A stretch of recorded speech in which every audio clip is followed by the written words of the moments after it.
Olá pessoal, estamos começando mais um vídeo do canal Restaurando a Visão e hoje eu quero continuar falando com vocês sobre os assuntos relacionados ao estudo das Escrituras.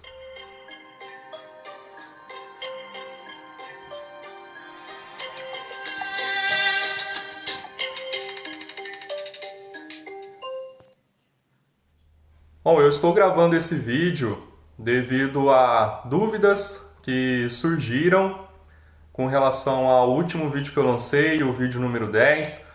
Se você não assistiu esse vídeo, corre lá agora, volta lá nos vídeos ali do canal e assiste esse vídeo para você entender o contexto do que eu irei trazer agora. Uma dúvida que ficou ali no vídeo anterior foi sobre eu ter passado a tabela de passagens bíblicas. E eu vou deixar essa tabela novamente aqui na descrição desse vídeo também. Algumas pessoas ficaram ali um pouco confusas com relação a isso, e eu quero esclarecer melhor. Naquela tabela ali, vocês vão ver que o nome da tabela é Parashot. O que é Parashot? É um termo em hebraico que significa porções. E aí também vocês vão ver ali porção da semana 1, porção da semana 2, Parashá. Parashá é o singular de Parashot, né? Então, Parashá é porção. Então, ali vocês vão ver, durante a semana vai ter sempre uma porção para ser lida. E nessa porção está inclusa um texto da Torá, um texto da Haftorá, que são os profetas, e também um texto da Brit Hadashah, que é o conhecido Novo Testamento por muitos. Então, é isso que vocês vão ver ali, né? E vocês vão ver que o que está realmente em sequência é os textos relacionados à Torá. A Torá, sim, você vai ler todinha, né? Do livro de Gênesis até o livro de Deuteronômio. Vocês vão ver ali durante um ano. Agora, os textos da Haftorá e os textos da Brit Hadashah são textos à parte. São textos que confirmam aquilo que está na Torá. Então, não há uma sequência também, porque muitos até viram, por exemplo, né, que na porção 1 ali é um texto de Yeshayahu, na porção 2 também tem um texto de Yeshayahu, que é o profeta Isaías. Então, muitos pensaram que ali na parte 2, ali na Haftorá, as pessoas iriam ler todo o livro de Isaías, mas não. É somente ali textos que vão confirmar o que está na Torá. E, como eu falei e volto a repetir, é uma forma de estudar a Escritura que já existe há muito tempo e é uma forma saudável da gente estar começando os nossos estudos. É bom a gente, durante a semana, ler aqueles textos e é sempre bom ler mais de uma vez. Então, você tem ali a semana toda para gastar lendo aqueles textos ali. Você lê, você medita, você lê novamente. É importante a gente se alimentar disso. Mas aí, como que fica o resto da leitura bíblica? Você também pode separar ali livros da Escritura para você ler, além dessa sequência de parashot, de porções que você estará vendo ali nessa tabela. Então você também pode ali separar um tempinho do seu dia para ler outros trechos da Bíblia. É importante nós lermos a Bíblia toda. Mas aí eu estou trazendo aqui essa lista de parashot, de porções, para que vocês comecem a dar importância ao estudo da Torá. Porque se não estudarmos a Torá, nós não vamos entender os sentidos dos outros textos, dos outros livros que tem na Bíblia. E aí nós podemos ter interpretações equivocadas. E é o que acontece muitas vezes, e foi a partir disso que religiões surgiram, por ter essas interpretações equivocadas da Escritura. Por olhar para um texto isolado e aí acabar definindo ele como uma verdade, mas esquecendo do resto dos textos. Então, por muito tempo, a Escritura foi lida assim, e ainda é lida até hoje, infelizmente, de uma forma que não segue uma lógica, de uma forma que não se vê as testificações no texto. E aí, conforme isso vai acontecendo, vão surgindo crenças diferentes. vão surgindo religiões, vão surgindo seitas e tantas outras coisas que não são boas, né? E essas crenças, infelizmente, muitas vezes elas não colocam coisas boas na nossa mente. Acabam que mexendo com o nosso emocional também. E isso não é saudável. Porque a Escritura, ela tem que ser um livro que nos abençoa. Ela tem que ser um livro que realmente vai tocar as nossas vidas para o bem, para nos aproximar do Criador. Essa é a importância de se conhecer a Escritura. Não é para você conhecer a Escritura para saber argumentar, para saber discutir. Não é isso. Mas a Escritura está ali como um livro, uma história que o Criador deixou para nós, para que a gente entenda qual é a sua vontade, para que a gente entenda qual é o seu plano. Então, não é para ser um livro para ficar sendo debatido. Eu sei que tem muita gente que gosta disso, e em dados momentos é importante sim nós promovermos debates a respeito da Escritura para entender bem as coisas, para vermos pontos de vista diferentes. Mas, sem ser seguido uma lógica, a gente de fato vai acabar tendo um entendimento errado da Escritura.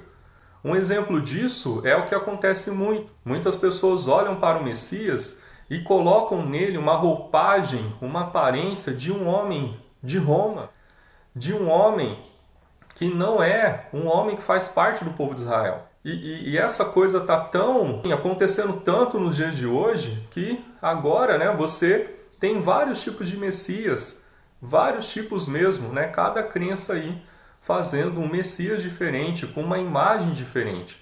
Mas como que a gente resolve esse problema? Nós resolvemos esse problema se utilizando da lógica, se utilizando da interpretação correta das Escrituras.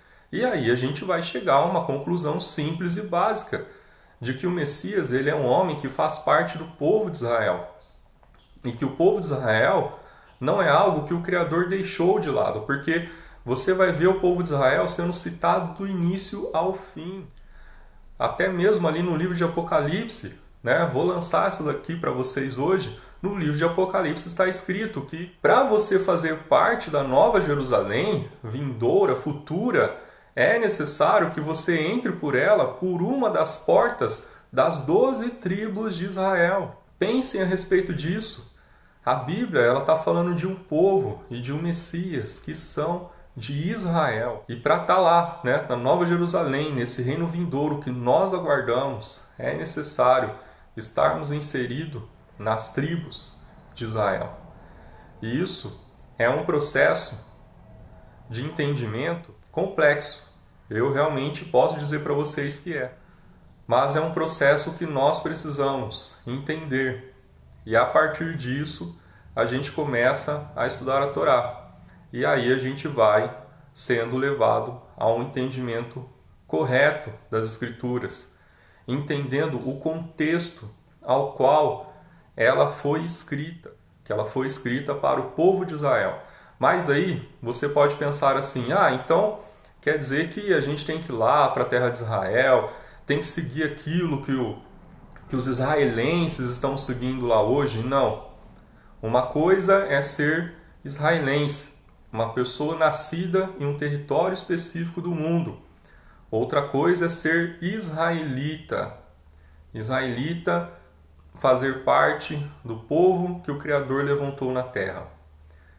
E aí a gente vai ver que hoje, ali naquele pedaço de terra chamado Israel, não estão ali as 12 tribos. Estão ali parte dessas tribos. Estão ali as tribos de Judá e Benjamim em sua maioria. E as outras 10 tribos estão espalhadas pela terra. E isso vocês vão ter um entendimento melhor entendendo o estudo sobre as duas casas de Israel. E eu vou deixar para vocês aí no link da descrição do vídeo esse estudo, para que vocês entendam o que é fazer parte do povo de Israel e entender todo esse conceito da Escritura. Eu quero deixar aqui para vocês uma recomendação de um livro que vai ajudar vocês na questão da interpretação da Escritura. Se vocês não tiverem condições de comprar esse livro, saibam que existe muito material bom na internet também. Eu vou procurar aí bons links que falam a respeito disso e deixar para vocês aí. Mas eu quero mostrar para vocês esse livro aqui, ó. Tô aqui com a minha biblioteca aqui, que é aqui pertinho. Eu quero apresentar para vocês esse livro. E não só esse livro em si, mas quero apresentar esse método de estudo aqui, ó, chamado Trivium. Aqui vocês vão encontrar coisas preciosas para que vocês saibam como ler corretamente e como interpretar corretamente as coisas. Então é fundamental que a gente estude o Trivium. O Trivium é a união de 3 matérias. Vocês vão ver aqui a gramática, a importância de se estudar a nossa língua, de conhecer bem a nossa língua, para compreender aquilo que nós estamos lendo. E quem compreende bem a sua própria língua consegue pensar bem também. Se você não tem um bom conhecimento da língua portuguesa, naturalmente você não vai conseguir pensar bem, você não vai conseguir raciocinar bem. Por isso que é tão importante conhecer bem a sua língua nativa. Esse livro também vai falar sobre a retórica, que é o quê? Que é a forma da gente saber argumentar aquilo que nós estamos aprendendo, a forma de comunicar melhor, né, para a gente mesmo e para as pessoas.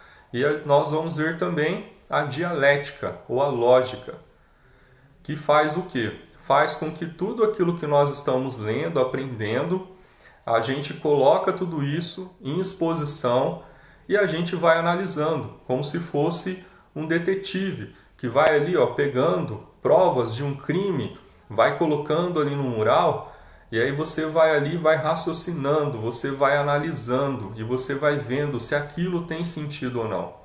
Então a dialética e a lógica têm essa função. Então, mais uma vez eu quero bater nessa tecla aqui com vocês, né? Lerem materiais a respeito do Trivium.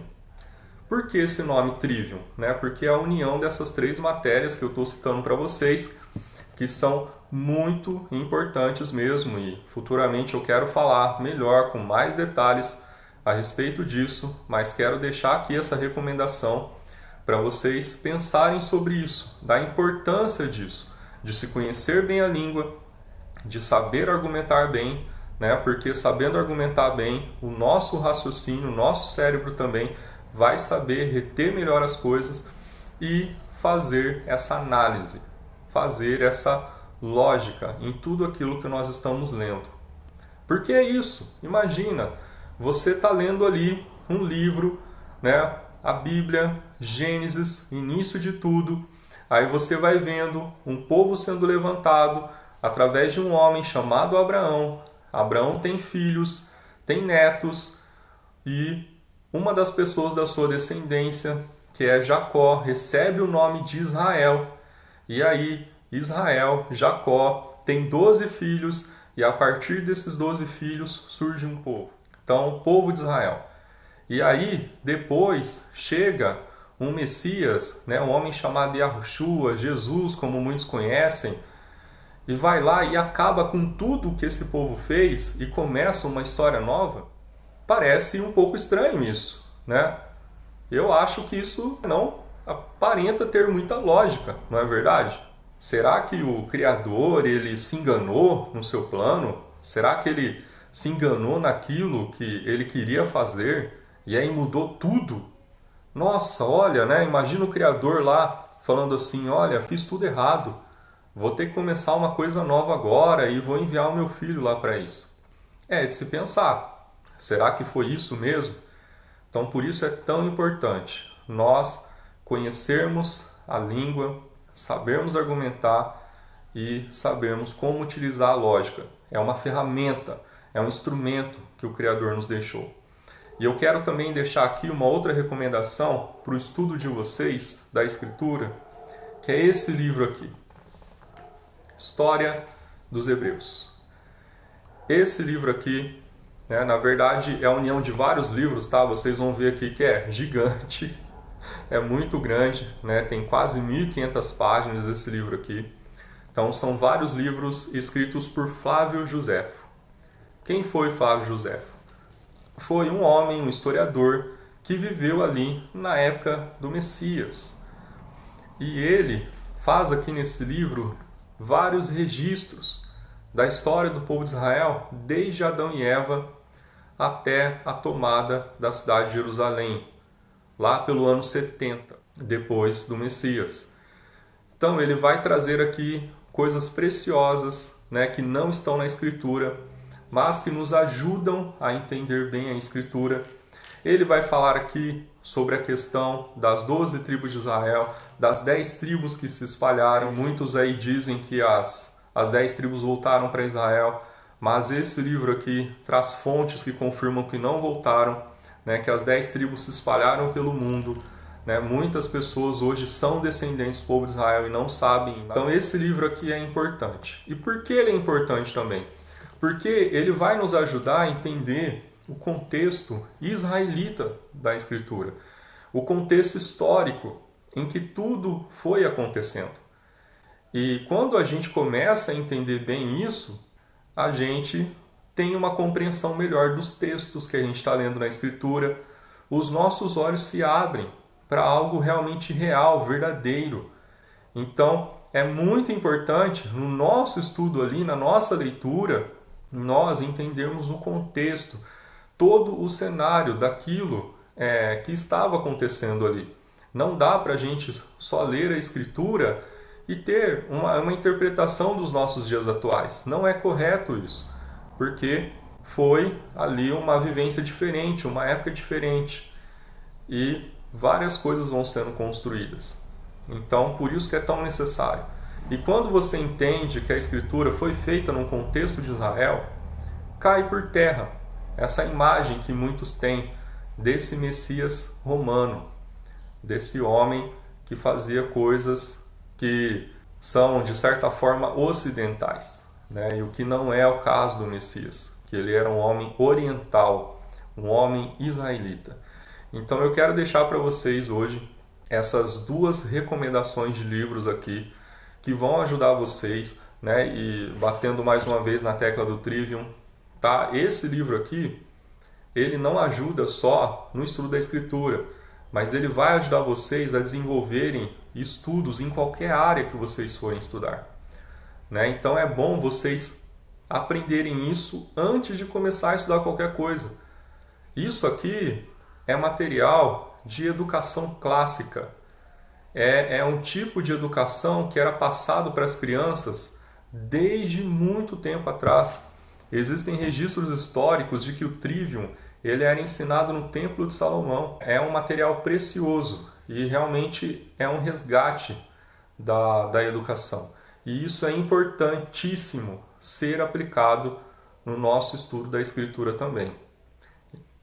E aí com isso nós vamos estudando a Escritura de forma lógica, vamos entendendo melhor o contexto que a Escritura foi escrito e vamos tendo um melhor discernimento daquilo que as passagens querem dizer. Eu quero terminar esse vídeo deixando para vocês aí um outro vídeo, um trecho rápido de um estudo que é fruto daquele material que eu citei no vídeo passado, do Yud, que é um material que está resgatando a linguagem mais próxima do original das Escrituras, que é a linguagem proto-sinaítica, a linguagem do hebraico antigo. Eu vou deixar para vocês esse vídeo aí rodando, né, para encerrar, e vocês vão ver ali que vai aparecer a palavra Bereshit. O que é Bereshit? É o princípio, início. E aí vocês vão ver que vão aparecer figuras, essas figuras são do proto-sinaítico, do hebraico antigo, e aí depois vai aparecer o sentido daquelas figuras. Então é um significado que está além de Bereshit, além do princípio. É bem interessante isso, e eu quero motivar vocês a estarem conferindo esse material Yud, a estarem aprendendo sobre o proto-sinaítico, sobre o hebraico antigo, para que a gente possa ter uma melhor compreensão da Escritura. Tá certo? Então, curtam o vídeo aí no final e até o próximo vídeo.